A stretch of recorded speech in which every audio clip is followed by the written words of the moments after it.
Hey everybody, it's Josie. Welcome back to Cedar Creek Homestead. I hope you guys are staying safe and warm in your houses, or if you've went back to work. I know a big part of the country has been in cold, deep freeze and snow.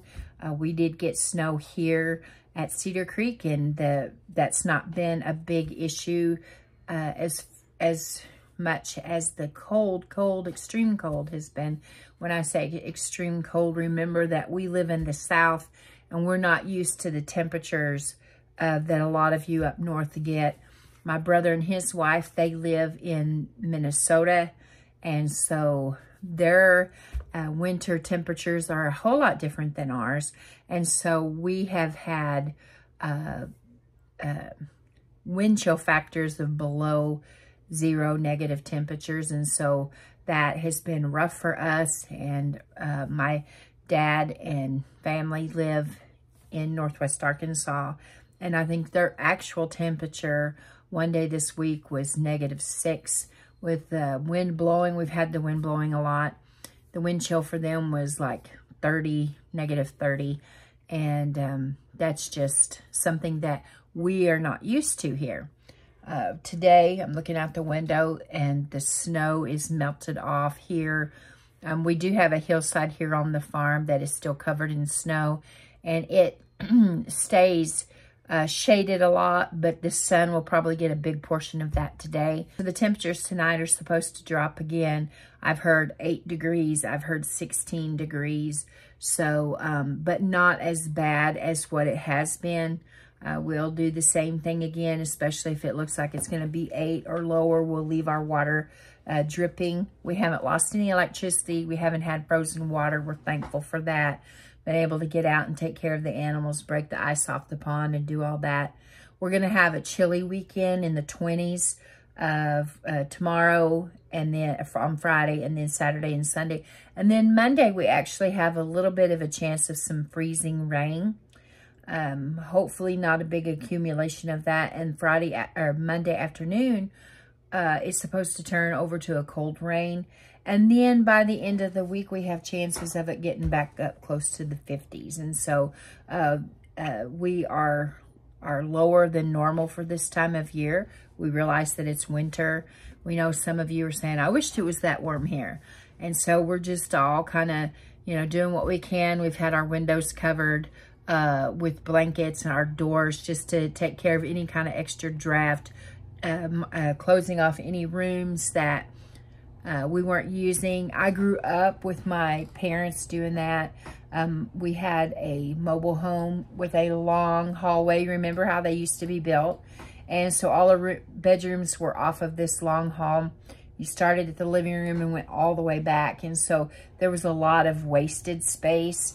And we had a wood stove. We had rooms built onto the mobile home because there were 7 kids in the family in a single wide trailer. And so there was rooms built on. And in one of the rooms, the living room, they put a wood stove. And bless her heart, my mama never caught on to being able to build a fire without either getting it too hot to the point that you had to open the front door and the stovepipe would be glowing, or she would get it so smoky that you couldn't stand it. My stepdad, he knew what he was doing, but bless her heart, my poor mama just never could get the hang of it. So what we would do is she would hang quilts at the beginning of the hallway, and our bedrooms would be really cold. But we would either sleep in the living room in sleeping bags or on the couches or all over the place. Mom and Dad, they'd still go to their room, but we would sleep, camp all out. We thought it was a great adventure. Or we would sleep in our rooms with tons of blankets piled on top of us. And that's what I did. My room has stayed pretty chilly. I had a space heater in there, a safe space heater. I don't like to run space heaters if I don't have to. But we did run a space heater in my room, and I had a bunch of extra covers, and I stayed plenty warm. So anyway, we've made it through that. I hope you guys have made it through as well. Those of you that farm, have animals, I know that can be a challenge sometime. And thank goodness this time it was easy to get the ice broke for the cows, the piggies and the chickens, and the other poultry They did okay. We don't have any babies right now. A couple years back, I had several babies born in February. It was a big snowstorm that we got in February, right after Howie passed away, the end of December. We got that snow, and I had 3 babies die in 1 week. One fell in the pond. One was born and died right after it was born. And the other one got smothered by the big cows throughout the night. So there can be challenges on the homestead sometimes when there is bad weather. And it can be dangerous for you as well. You have to, dress in layers. The cold has been really, really unbearable. I think that the weatherman said 15 minutes with the temperatures that we were having, and frostbite would set in. And we're just not used to it in the South. My sister lives in Louisiana, and they've been having really, really cold weather for them. And I think that we're all about to get over the hump, at least for now. To be totally honest with you, I wish that that was it for the winter weather, and we could go on into spring. All of you that have gardens know that we get spring fever with starting our plants and winter sowing and doing all the things that looking forward to getting out there and getting our hands in the dirt. But we just have to bide our time. So I wanted to get on here today and kind of bring you some information or give you food for thought. And with this cold snap coming through, I heard some things on the news that got me to thinking.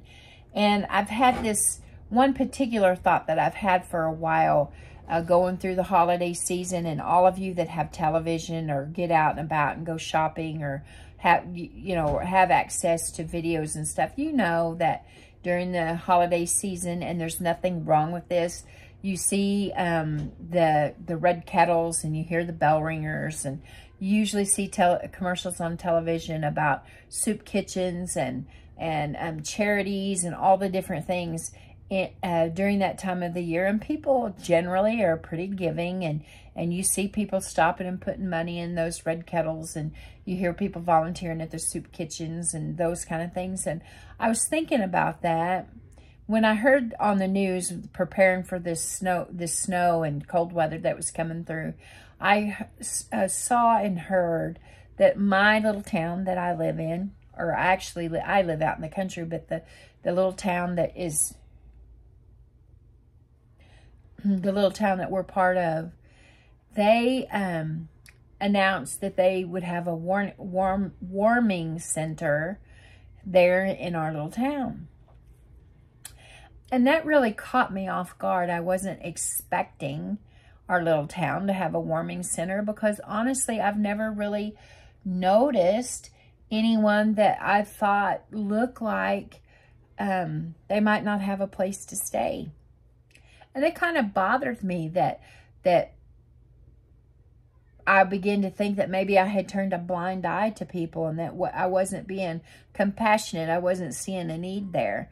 And I began to think about, after Christmas, it seems like you don't hear the charity things. You don't hear all of the things that people are giving to during the holiday season and working in the soup kitchens. And I'm not saying that there isn't anybody, because our Tulsa News was telling about the soup kitchens and how many meals they would be serving. And I've heard about the warming centers and people being able to, for so many hours, to have access when the temperature drops to a certain point. And y'all know, if you live anywhere where they have that kind of stuff, you know how all that works. But it just kind of took me off guard, kind of shook me just a little bit, that I wasn't aware in my own area that there were people that might be out in the cold and they might not have somewhere just to warm themselves up. Maybe, I don't know, I didn't go there, so I don't know if they had cots to sleep, or if it was just somewhere where they could go in and they could sit and they could warm up and maybe have a cup of hot coffee or some soup or cocoa or whatever it took to warm their bodies up and to just give them a place to rest and get out of the weather. Now, we know that come January 1st, the need that people had didn't just go away. Now, we've talked in previous weeks about the blessing boxes that we have here in our community. And a lot of you have shared that you have blessing boxes in your community as well. I know that there's at least 4, maybe even 5 here in our area. And we have a lake here. There's lots of water around us, and there's there's river. We have the Arkansas River. We have the Illinois River. We have Lake Tenkiller. We have other lakes that are not too far away. Gore is supposed to be the trout capital of Oklahoma, and so we have a lot of people come in for recreation out on the lakes and the rivers, and they float the rivers and all the things that people do at the lakes and rivers.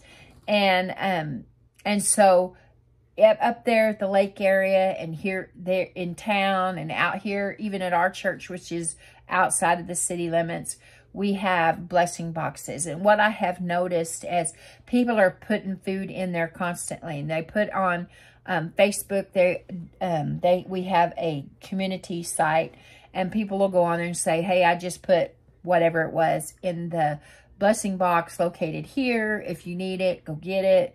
And so it seems like a lot of people are taking advantage of, I don't mean that in a bad way, they're taking advantage of the opportunity to be able to fill those things so that people can go and just get what they need.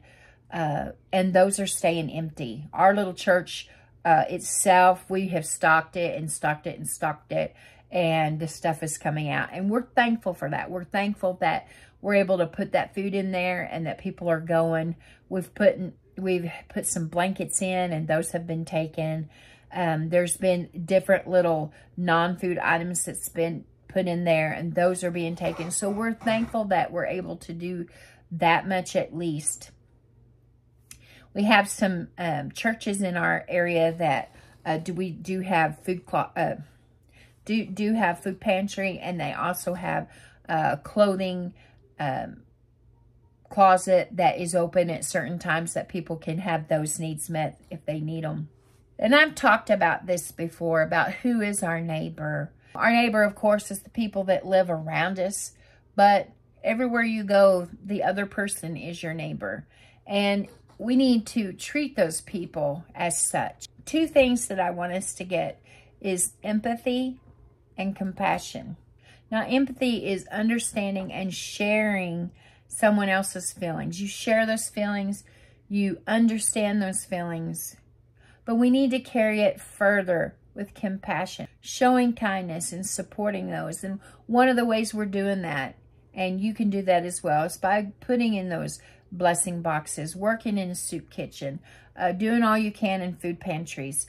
Back home where I'm from in Arkansas, our church has a food pantry called Loaves and Fishes. I think that is a very creative name for a food pantry, and they are doing excellent work. They are in an area that the need is there, and they have the resources, and it's awesome to see that. Our little rural pantry, our little rural church, right now, for the first step, the blessing box is a good fit for us. And so how do a lot of people can understand the plight of others? You see someone and you understand that they've lost their job, or they've had a death in their family, or something's happened. You understand that, and you've been through that, so you share their feelings. We all know individuals that we can connect with that way. Sometimes we see them and we understand their feelings, and we know what they're walking through, but we're not moved to do something. And compassion should make us move, should make us feel like we need to do something for them. Now, I'll be honest with you, I don't have a lot of resources, but even with not a lot of resources, there are things that you can do to have compassion on others. I'll give you some examples in my life. Now, I grew up in a family of 7 children in the household at one time. I have other siblings that were raised in my dad and stepmom. I have 2 brothers from my dad's second marriage. And my stepdad had a son, and so there were other siblings. But 7 of us were raised in the household together. We had a fire when I was in the 4th grade, lost our home, lost all of our things, all of our clothes. Just the clothes we had on our back when we went to school is what we had. And we had to start completely over. And so we lived, my parents were able to get this old single wide trailer. It wasn't the best, but it wasn't the worst, and they made it work. And my mom was a stickler for house cleaning, so it was spotless. She just had a way with that, and my stepdad was a builder, and so he was able to build onto the home and give us some more room. But there was still a need there. We didn't have a lot of resources monetarily. We did what we could. My stepdad hunted and he fished, and we had a lot of wild game and fish, and it did not hurt us a bit. We had our needs met for the most part. We didn't have a lot of our wants, and that was okay too. We had to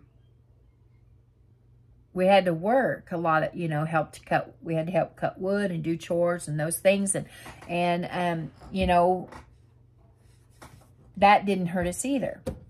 But there were people that were put in our lives that had empathy on us, but mainly they had compassion on us.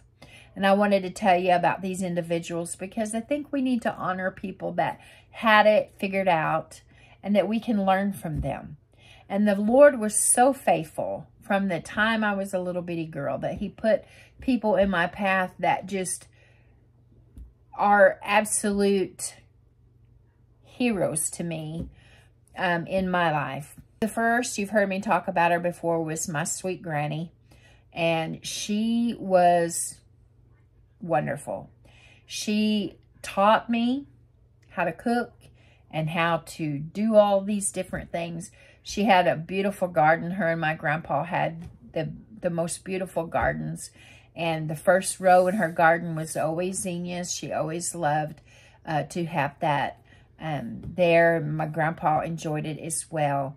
They were my safe place. They were where I found peace and contentment with my grandparents. In fact, when I graduated high school, I moved in with my grandparents and was there until Howie and I got married.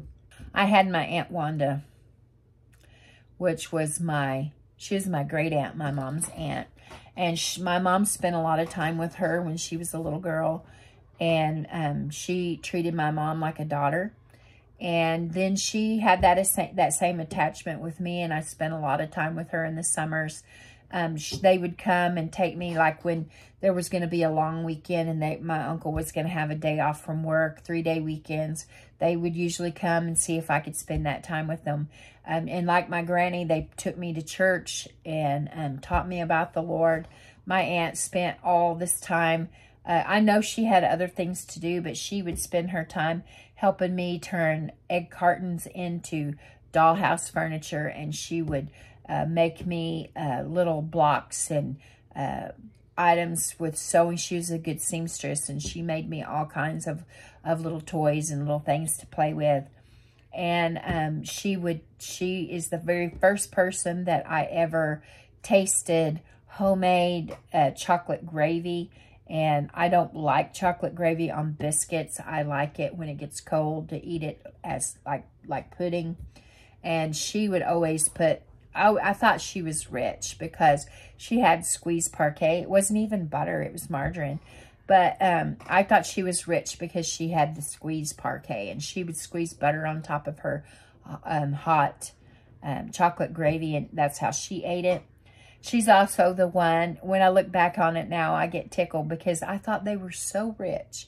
They had the little canisters, the small little canisters with the cheese balls. Remember when they come in the little cans?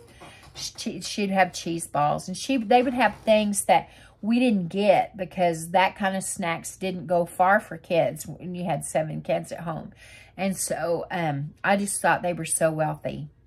And she would let me take her trivets, her hot pads, and she would always have them wrapped in aluminum foil and to set on her table when she put her hot pots on it. And every time I went over there, I would get her aluminum foil out and recover her hot pads, her trivets. And looking back on it now, I'm sure that she didn't need me to do that. You know, that was a big waste every time of me taking her old foil off and putting new foil on it, because there wasn't anything wrong with the foil. It was just, you know, after so many times of putting a hot pan on them, you know, they start to turn a little bit. But she was patient with me. She took her time, and my granny and my grandpa were patient with me. My Uncle Harold, Aunt Wanda's husband, they were so patient and so loving with me. And one of the biggest things that all of them gave me, and you can do this too, when you wonder about, I don't have a lot to give people, one of the biggest things that you could give them is your time and your attention. Little children crave your time and attention. And they oftentimes will act out just to get your attention if they're not getting it, for you to spend a little bit of time with them. And our neighbors are no different. When someone is down and out and they just need somebody to talk to, maybe you don't have anything monetary to give them, but you can just give them your time. We had a lady in our church, Sister Virginia, that gave the best hugs in the world. And she was a mama to just about everybody that come along. She was a mama to them.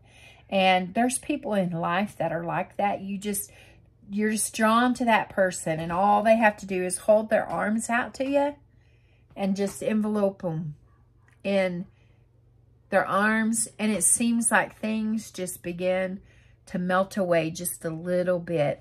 Those are the kind of things that we can do when we have compassion and empathy on others.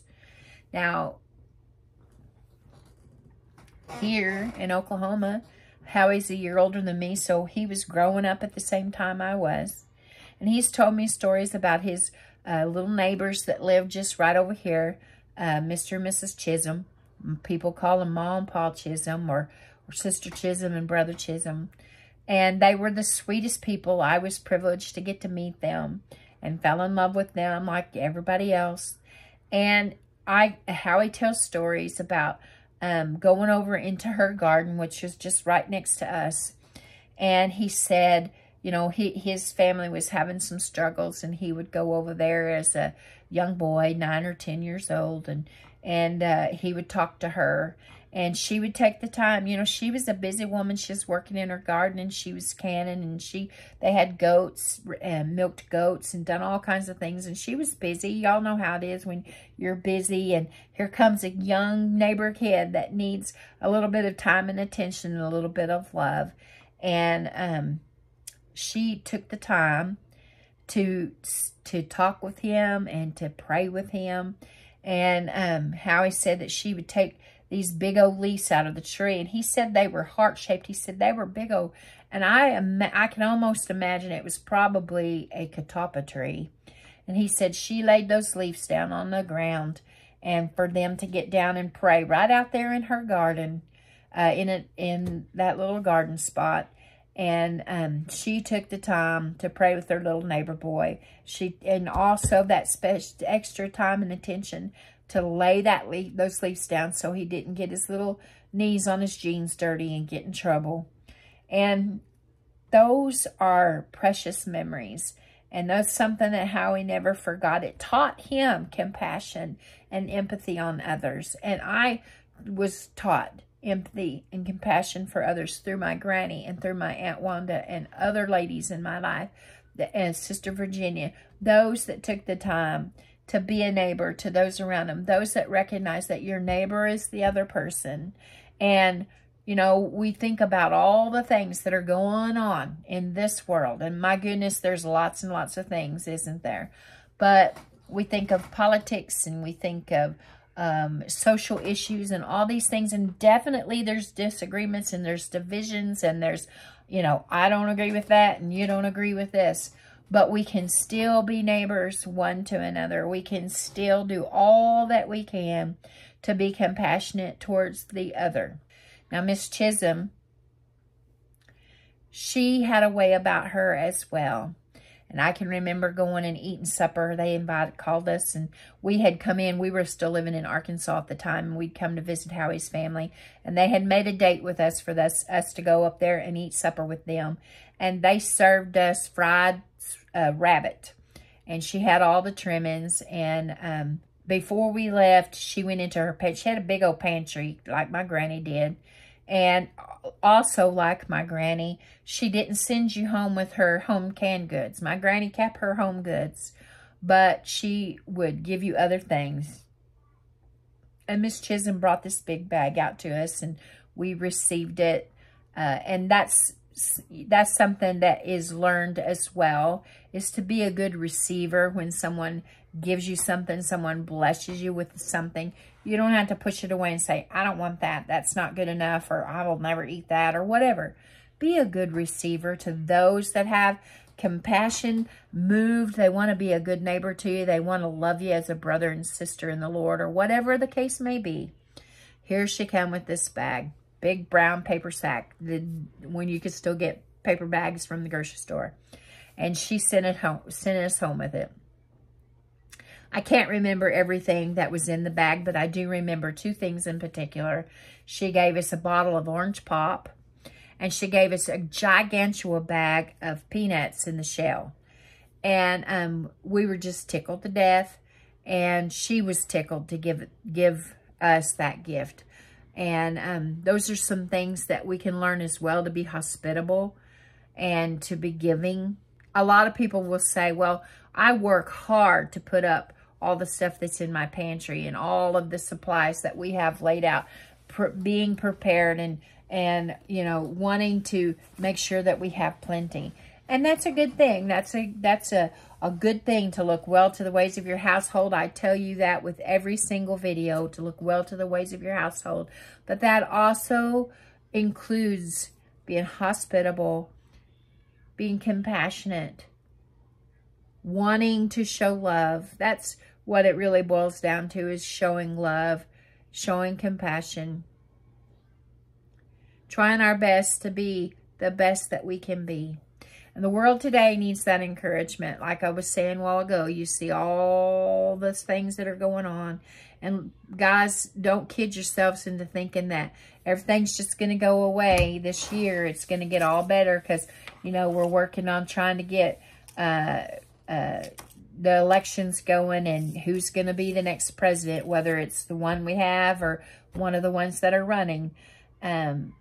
Things aren't going to just disappear like that. Just like, you know, those that are in need in December are still in need in January.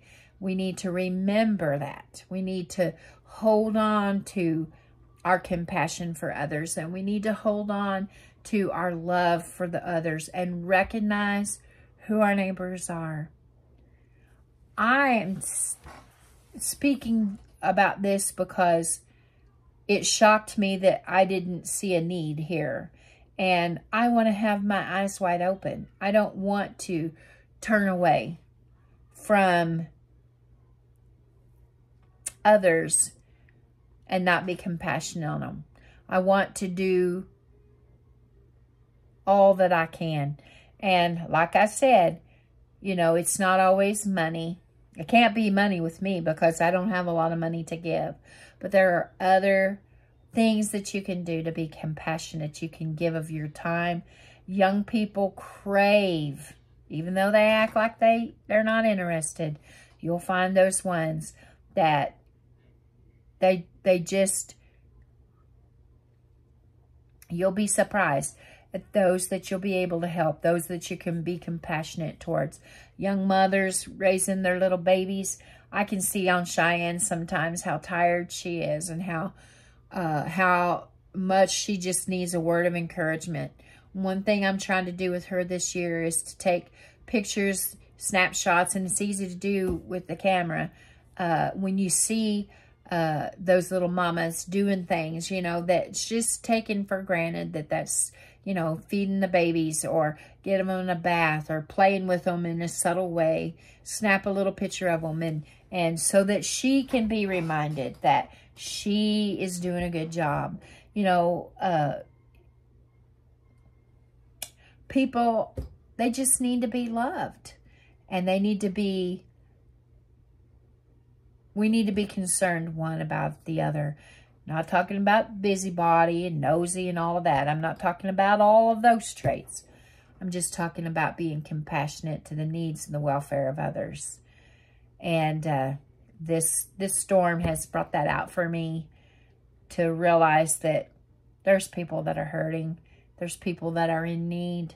There's people that just need to know that people love and care about them. I hope I said something today that might encourage your hearts to look around you and see if there's something. You know, those of you that send me cards and letters, that's what you've done for me. That is a way of being a neighbor to me, a way of showing your love, showing your encouragement, showing your compassion. And I appreciate every bit of that. The last 3 years, my goodness, the outpouring of love has been great. And I want to continue that my own self. And so I'm going to leave this here on the table with you. A little bit of food for thought. So it's quiet right now on the home front. The babies are asleep. Blade and Cheyenne had some errands to run while things are good and animals are taken care of, and we got the chores done for now. And I'm going to get a few things done while I can. And I'm hoping that y'all are safe and warm wherever you're at. And until next time, guys, this is Josie. I love y'all, I really do. Keep looking well to the ways of your household. Remember that your neighbor is the one next to you. And until next time, guys, we're gone.